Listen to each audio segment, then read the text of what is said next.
N में अपहतम तेजो देव विस्मापनम महत। मैं अब श्री कृष्ण से शून्य हो गया हूँ। देवताओं को भी विस्मय में डाल देने वाला वह तेज मुझसे हर लिया गया है। नजर उठ गई तो कजा बन गई, नजर झुक गई तो हया बन गई। हया माने शर्म और कजा माने मृत्यु। नजर झुक गई तो कजा बन गई और कहा नजर चढ़ गई तो अदा बन गई और नजर फिर गई तो दया बन गई। अब मेरे पास जो जिस बाण से मैंने इतने बड़े महाभारत को जीत लिया, मैं जब आ रहा था तो हमने भीलों से गोपियों की रक्षा करने में मैं समर्थ हो गया। भैया मेरी प्रभु के जाने के बाद ये दशा हुई है, क्योंकि समय समय सुंदर समय समय बड़ो बलवान और भीलन लूटी गोपिका वही अर्जुन वही बाण। वही अर्जुन है और वही बाण है, लेकिन इन भील गोपिकाओं की रक्षा नहीं कर पाए भीलों से। यह जीवन संसार यह सभी काल का खेल और होनी होकर ही रहे, झेल सके तो झेल। जो होनी है वो होकर ही रहेगी, कि जगत में समय बड़ा बलवान। जगत में समय बड़ा बलवान, जगत में समय बड़ा बलवान, जगत में समय बड़ा बलवान, समय बड़ा बलवान, जगत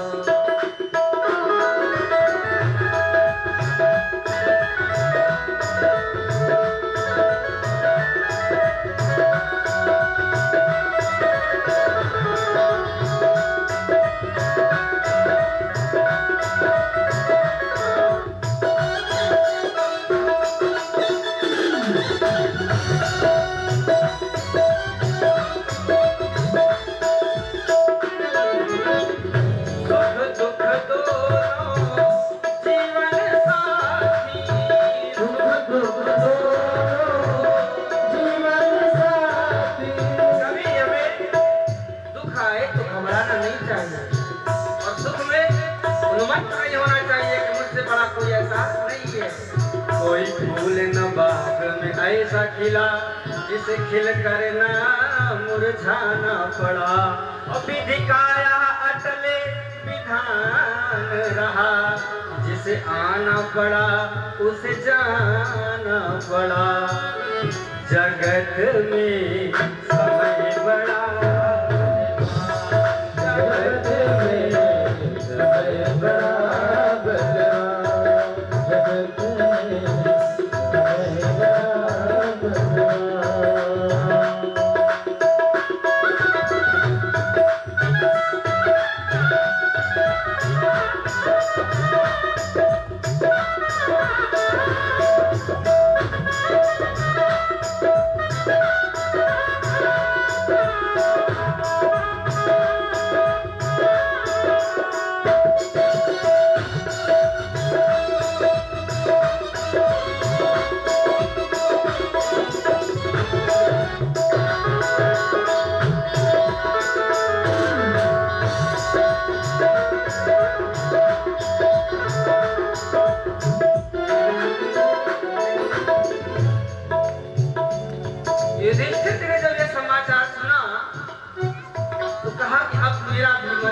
अब मैं भी धरती पर नहीं रहना चाहता।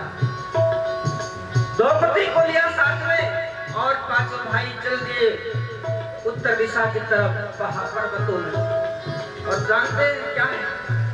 पल भर में सिंहासन छूटा, मुकुट और आभूषण छूटा। पल भर में सिंहासन छूटा,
शौनकादिक ऋषियों ने कहा, महाराज हमने तो प्रश्न किया था कि परीक्षित जी को सुखदेव जी महाराज ने ये पावन भगवान का श्रीमद् पुराण भागवत पुराण की कथा कैसे सुनाई, क्यों सुनाई? आप तो पहुंच गए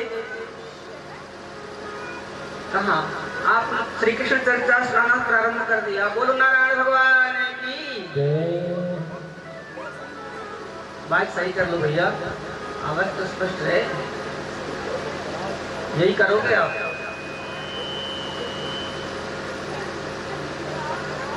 बोले नारायण भगवान की। कहा शुरू? कुछ दिन जो भगवान चले गए तो युधिष्ठिर ने किया क्या था? युधिष्ठिर ने अपने पोते परीक्षित जो उत्तरा के गर्भ में भगवान ने जिनकी रक्षा की थी, उनका कुछ समय बाद जब जन्म हुआ, जन्म होने के बाद में वो बालक चारों तरफ देखने लगा, फिर वो कहाँ गया जो गर्भ में मेरी रक्षा किया था, आखिर वो कहाँ गया? परिता इच्छता, परिता माने चारों, इच्छिता माने देखना, तो इनका नाम पड़ गया परीक्षित। बोले परीक्षित महाराज की, जिनको भगवान ने गर्भ में दर्शन किया था, ऐसे परम भागवत परीक्षित जी थे। समय आने पर इनको सत्ता का भार देकर के परीक्षित को युधिष्ठिर जी वहां से चले गए। समय आने पर धीरे धीरे बड़े हुए। एक दिन ये वस्त्र बदल करके जनता के बीच में जाकर के, लोगों के बीच में जाकर के उनके समस्याओं को, उनके दुखों को जानने की इच्छा से घूमने जा रहे थे। नगर से बाहर देख ही रहे थे कि अचानक उन्हें एक गाय और एक बछड़ा दिखाई दिया और देखा क्या कि उनके पीछे एक भूत पड़ा हुआ है जो उसे डंडे से पीट रहा है, मार रहा है। जब इन्होंने देखा तो इनको क्रोध आया, भयंकर क्रोध आया। इन्होंने तलवार निकाल लिया। अरे दुष्ट, एकमात्र मेरे राज्य में जिसका मैं ही स्वामी हूँ, तू कौन है और इन पर अत्याचार कर रहा है? निशातम अंगे खड्गम कलये अधर्म, हे तरुण, मैं तुझे, हे अधर्म, मैं तुझे मार देता हूँ। जैसे ही तलवार निकाला वो भयभीत हो गया, डर गया और डर करके चरणों में गिर गया। महाराज सिरसा समादान भया विह्वला, विह्वल होकर के सर को उनके चरणों में रख दिया कि महाराज मैं अब कहाँ जाऊंगा? तत्पाद मूलम, इस धरती पर आप ही का, इस भूमंडल पर साम्राज्य है, तो मैं रहने के लिए कहाँ जाऊंगा? भैया त्रेता